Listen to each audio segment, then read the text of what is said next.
মৰমৰ বন্ধু বান্ধৱীসকল, অসম পুলিচৰ ABUB লিখিত পৰীক্ষাৰ সহায়ক হোৱাকৈ আৰু DMAৰ নন টেকনিকেল পৰীক্ষাৰ সহায়ক হোৱাকৈ আপোনালোকৰ মাজলৈ আগবঢ়াইছোঁ কিছুমান মেথছৰ মোষ্ট ইম্পৰ্টেণ্ট কুৱেশ্যন এনচাৰ। গতিকে যিসকলে চেনেলটোত নতুনকৈ আহিছে অনুগ্ৰহ কৰি চেনেলটো ছাবস্ক্ৰাইব কৰি আন বন্ধু বান্ধৱীৰ সৈতে শ্বেয়াৰ কৰি দিব। আজিৰ প্ৰথম প্ৰশ্ন, বছৰি 10% সৰল সুতত 10 টকা মূলধনে 10 বছৰত অৰ্জন কৰা মুঠ সুতৰ পৰিমাণ কিমান? ইয়াত দিয়া আছে R is equal to 10%, এই মূলধন দিয়া আছে P is equal to 10 টকা আৰু টাইম দিয়া আছে 10 ইয়াৰ। এতিয়া আমাক উলিয়াব দিছে SI সুতৰ পৰিমাণ, মানে চিম্পল ইণ্টাৰেষ্ট কিমান হ'ব। গতিকে আমি সকলোৱে জানো চিম্পল ইণ্টাৰেষ্টৰ সূত্ৰটো আমি আগতে পাই থকাৰ দৰে PRT ডিভাইডেড বাই 100। আগতে আমি আগৰ ভিডিঅ'সমূহত আমি চিম্পল ইণ্টাৰেষ্টৰ অংক ফালাকেইটাও ছল্ভ কৰি দেখুৱাইছোঁ। গতিকে সেই একে, গতিকে ইয়াত আমি মানসমূহ বহাই লওঁ। ইয়াতে হ'ব তলত 100 সূত্ৰ অনুসাৰে 100, ওপৰত হ'ব P মূলধন, R মানে 10% আৰু T মানে হ'ল 10 ইয়াৰ। গতিকে এইটো 0 কেঞ্চেল হ'ব, এইটো 0 আৰু এইটো 0 কেঞ্চেল। গতিকে ইয়াৰে শুদ্ধ উত্তৰ হ'ব 10 টকা। গতিকে ইয়াৰে ৰাইট এনচাৰ 10 টকা। নেক্সট কুৱেশ্যন নাম্বাৰ 2, 2/3 + 5/6ৰ যোগফল কিমান? ইয়াতে আমাক 2/3 আৰু 5/6ৰ যোগফল উলিয়াব দিছে। গতিকে 2/3 + 5/6 এই দুটা যোগ কৰিলে আমি কিমান পাম সেইটো উলিয়াব দিছে আমাক। গতিকে আমি ফাৰ্ষ্ট ইয়াৰে 6 আৰু 3 আৰু 3ৰ আমি এলচিয়াম ল'ম। 6 আৰু 3ৰ এলচিয়াম ল'লে আমি কিমান পাম? 6। গতিকে এই 6টোৰে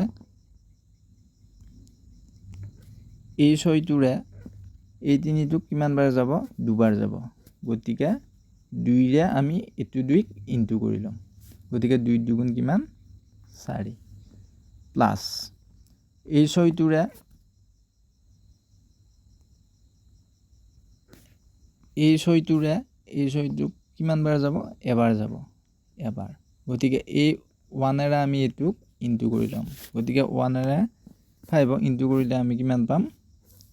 5। গতিকে 5।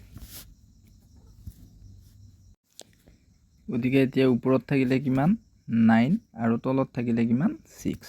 গতিকে 9ক 3ৰে যাব 3বাৰ আৰু 6ক 3ৰে যাব 2বাৰ। গতিকে ইয়াৰে যোগফল হৈছে 3/2। নেক্সট কুৱেশ্যন নাম্বাৰ 3, 1/2 + 1/3 + 1/4ৰ যোগফল কিমান? আগতে আমি কি দুটাৰ কৰিছিলোঁ, এতিয়া দিছে 3টাৰ। গতিকে ইয়াক আমি কেনেকৈ কৰিম? সেই আগৰ দৰে 1/2 + 1/3 + 1/4। গতিকে আমি তিনিটাৰে 2, 3 আৰু 4ৰ আমি এলচিয়াম মিলাই ল'ম। 2, 3, 4ৰ এলচিয়াম হ'ব কিমান? 12। গতিকে এই 12টোৰে আমি 2ক হৰণ কৰিলে কিমান বাৰ যাব? 6 বাৰ যাব, 6 বাৰ। গতিকে 6ৰে আমি এইটোক কি কৰিম? 6ৰে আমি এইটো ইনটু কৰিলে কিমান পাম আমি? 6 প্লাছ এই 12টোৰে এই 3টোক আমি হৰণ কৰি ল'ম। হৰণ কৰিলে ইয়াৰ মান কিমান পাম?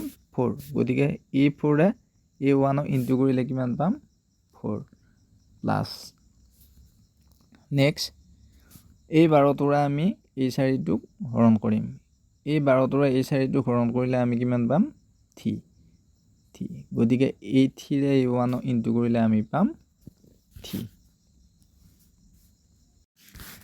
গতিকে ওপৰৰ গোটেইকেইটা আমি যোগ কৰিলে পাম 13 আৰু তলত থাকিব কিমান 12 গতিকে এটাৰো কাটা কাটি নাযায় গতিকে ইয়াৰে শুদ্ধ উত্তৰ হ'ব 13/12 কুৱেশ্যন নম্বৰ 4 এজন ব্যক্তিয়ে এটা বেয়া সামগ্ৰী 900 টকাত ক্ৰয় কৰে আৰু 100 টকাৰ ইয়াক মেৰামতি কৰে আৰু সামগ্ৰীটো 1800 টকাত বিক্ৰী কৰে ইয়াত তেওঁৰ লাভৰ শতাংশ কিমান ইয়াতে আমাক লাভৰ পাৰ্চেন্টেজ উলিয়াব দিছে গতিকে প্ৰফিট পাৰ্চেন্টেজ উলিয়াব দিছে ইয়াক আমাক গতিকে ইয়াত কি দিয়া আছে ইয়াত দিয়া আছে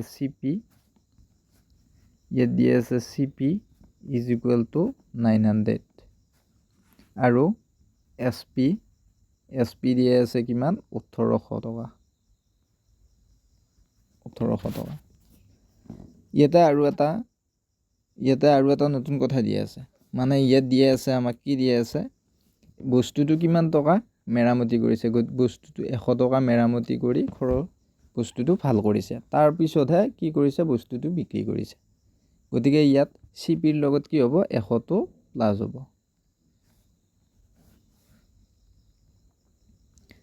গতিকে CP কিমান হ'ব CP হ'ব 1000 গতিকে ইয়াতে CP হ'ব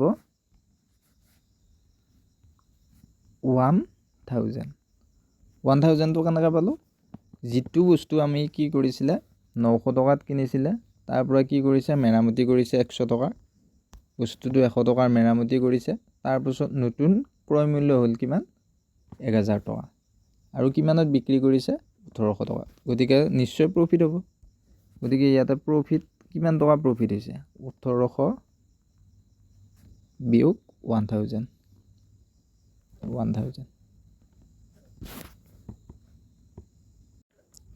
গতিকে প্ৰফিট হ'ব কিমান 800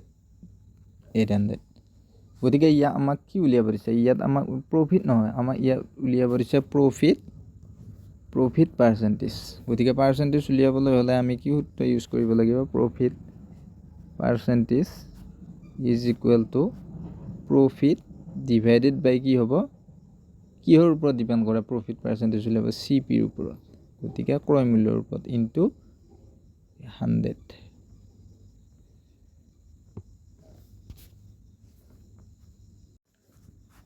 গতিকে পাৰ্চেন্টেজ ইজ ইকুৱেল টু ওপৰত হ'ব 800 ক্ৰয় মূল্য আছিল 1000 ইনটু 100 এইটো 0 আৰু এইটো 0 কেনসেল এইটো 0 কেনসেল গতিকে কিমান প্ৰফিট হ'ল তাৰ দোকানীজনৰ প্ৰফিট হ'ল 80% গতিকে দোকানীজনে 80% দোকানীজনৰ প্ৰফিট হৈছে কুৱেশ্যন নম্বৰ 5 18 আৰু 35ৰ গড় কিমান ইয়াতে আমাক 18 আৰু 35ৰ গড় কিমান হেতু উলিয়াব দিছে ইয়াতে এভাৰেজ উলিয়াবলৈ হ'লে আমি ফাৰ্স্ট সংখ্যা দুটা যোগ কৰি লম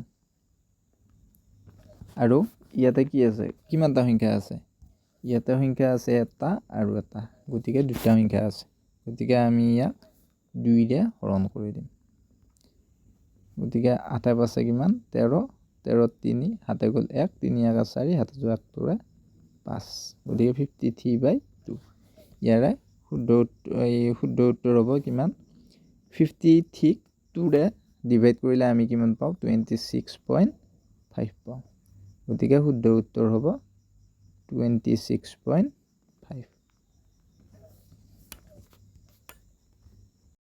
কুৱেশ্যন নম্বৰ 6 9 সেন্টিমিটাৰ বাহু বিশিষ্ট এটা ঘনকৰ আয়তন কিমান হ'ব ঘনকৰ সূত্ৰ আয়তনৰ সূত্ৰটো আমি সকলোৱে জানো ঘনকৰ আয়তনৰ সূত্ৰটো হৈছে বাহু কিউব আয়তন মানে হ'ল বাহুক আমি কি বুলি ধৰো a কিউব গতিকে ইয়াতে বাহু কিমান দিয়া আছে 9 সেন্টিমিটাৰ গতিকে 9 কিউব মানে হৈছে 9 গুণ 9 গুণ 81 81 9 গুণ কিমান 729 সেন্টিমিটার কিউব। কুৱেশ্যন নাম্বাৰ 7 280 15% সমান কিমান? 280 কিমান উলিয়াব দিছে আমাক? 280 15%। গতিকে 280 ইনটু 15 ডিভাইডেড বাই 100 এইটো 0 কেঞ্চেল 5ৰে এক যাব 3বাৰ আৰু 5ৰে 10ক যাব 2বাৰ 2ৰে 28ক যাব 14বাৰ। গতিকে 14কে 3কে ইনটু কৰিলে কিমান হ'ব? 42। 42 is the right answer.